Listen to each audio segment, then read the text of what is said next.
pag may bagong laban. Isa sa inaabangan ngayong ng mga Pinoy boxing fans, itong bagong WBC Asian Silver Featherweight Champion, ang tubong Camarines Sur. Michael Hot and Spicy Dasmariñas. May kartadang 36 na panalo at 25 dito ay via knockout. Isang patunay ng lakas ng kanyang kamao, ngunit higit pa riyan ay ang puso at tapang na dala niya sa bawat laban. Siya rin ang matapang na Pinoy na humarap sa halimaw ng Japan, Naoya Inoue. Isang laban kung saan sinubukan niyang agawin ang WBA at IBF titles mula sa isa sa pinakamapanganib na boksingero sa mundo. Ngunit sa loob lamang ng 3 rounds, nabigo si Dasmariñas. At matapos ang pagkatalong iyon, marami ang nagsimulang pagdudahan ng kanyang kinabukasan. Marami ang nagsabing tapos na ang kanyang karera. Ngunit sa halip na sumuko, pinili niyang tumahimik, magsanay at muling buuin ang sarili. Sa bawat araw ng ensayo, sa bawat sakripisyong ginawa niya sa gym, lalo siyang tumibay. At ngayon, matapos ang ilang taon ng pagbabalik, pitpit niya ang 6 na sunod-sunod na panalo, kasama na ang pagkapanalo sa WBC Asian Silver title.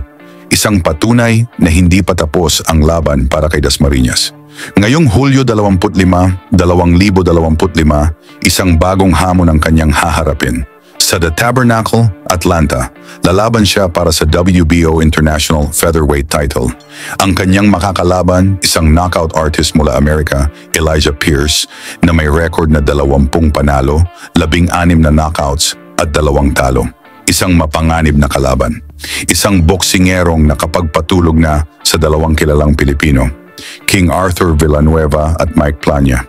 At ngayon si Dasmariñas naman ang kanyang susunod na haharapin. Pero bago natin silipin ang bakbakan, balikan muna natin ang huling tagumpay ni Dasmariñas. Ang laban kung saan tinanghal siyang WBC Asian Silver Featherweight Champion kontra sa Indonesian na si Patrick Llyocoto na may kartadang 16 na panalo at 11 knockouts. Sa unang round pa lamang, kita na ang pagiging kampante ngunit matalas ni Dasmariñas. Kaliwete siya habang orthodox naman si Llyocoto.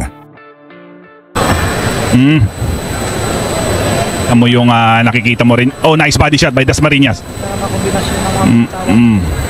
Of this fighter, Their weight yesterday, si Llyocoto ay tumimbang ng 124. 0.2 at si Michael Dasmariñas ay under the featherweight limit. Nice body shot by Michael Dasmariñas. Wag nating kakaligtaan, si Michael Dasmariñas is a former world champion. He is a former IBO bantamweight champion. Nakikita natin parang sinusukat-sukat pa ni Michael, no? Pero he is trying to dig to the body right now. Oh, nice. Tsaka nakita naman natin na parang ensayado rin talaga yung Llyocoto. At nice body by Llyocoto.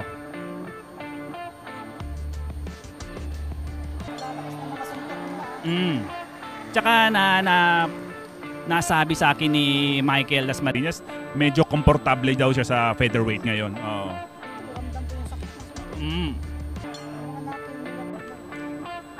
Kill nila corner.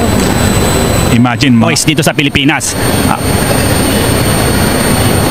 At saka si Llyocoto, nakalaban nito si Vincent Astrolabio. Kung ang sabi sa mananalo sa puntos to sa Indonesia. Ang ganda ng body shot ng tinama ni Michael Dasmariñas. Pero ang tibay to, ang tibay talaga.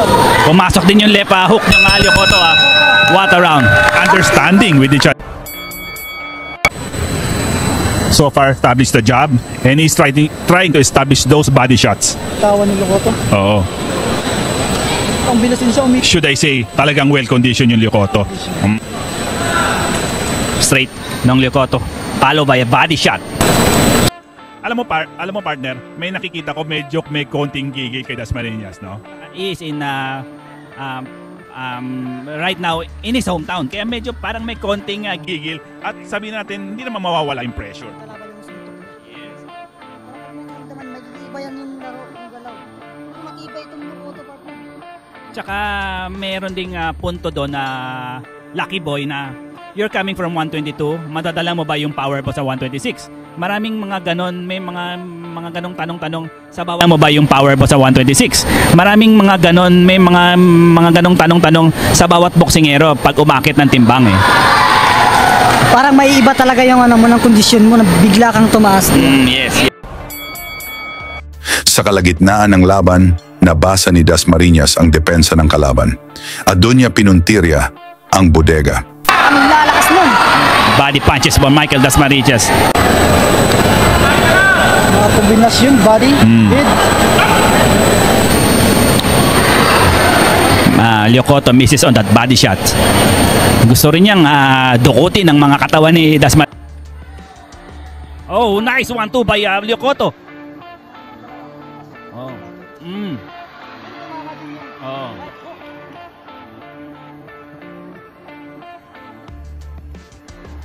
Should I say, may power din ni Lyocoto. Should I say, may power din ni Lyocoto. May power talaga yung partner. Makikita mo talaga yung mga suntok. Yung pawis naglalagsikan niya.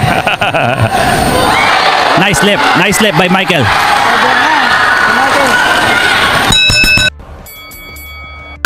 Suntok ng champion din. Yeah. Siguro ang tinitingnan ko kay Lyocoto is the stamina.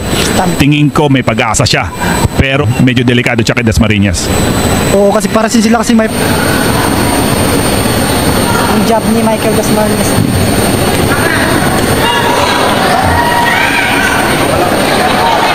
Kung naiindaan na. Tsaka medyo nauunahan ni Michael ng body shots eh.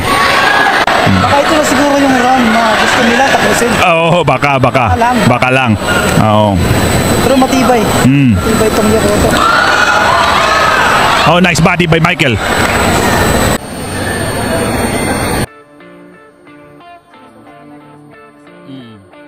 Siguro sa observation ko, kailangan wag siya masyadong magmadali, 'di ba? Play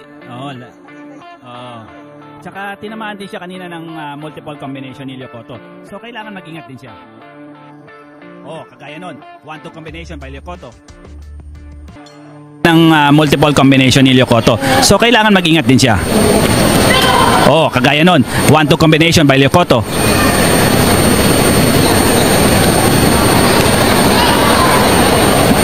Parang gusto patamain ni Michael yung yung overhand niya. Kaya inaano niya jab muna. But right now, in my opinion, medyo may yung hinga ni Lyocoto medyo malalim na. Third round pa lang tayo ha. Schedule 12 round to.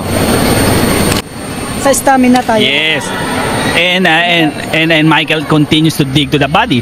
Nakakatulong 'yon. Masakit 'yon. Hindi yun yung parang di ba? Mas body shot nun.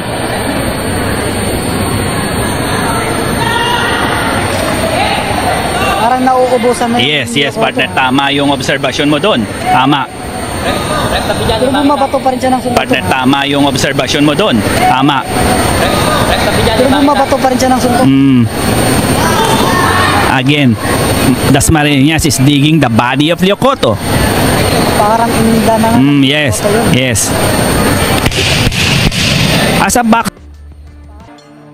Yes. As a boxer, nasi-sense mo yan Raymark, di ba? Kung yung nasasaktan yung kalaban mo, di ba? Mararamdaman mo yan.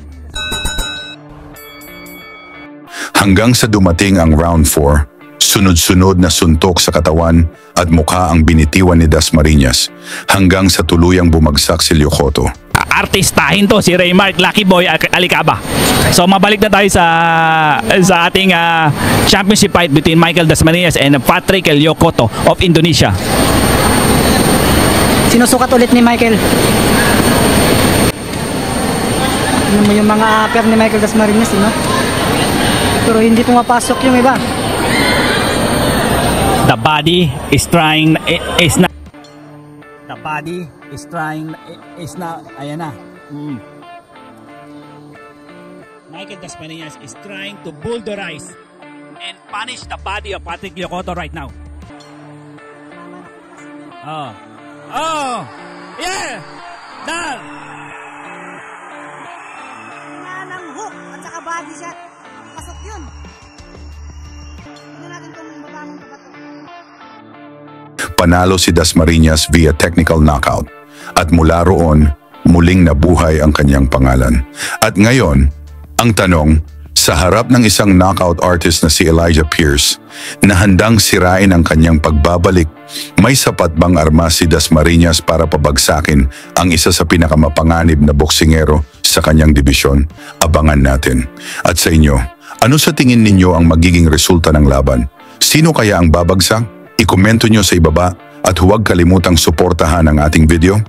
Lagi niyong sundan, huwag magpapahuli. Pag-usapan ni bakbakan, balita niya at laban. Mga Pinoy na di nagpapagapi. Salamat sa mga suporta na lagi nandyan.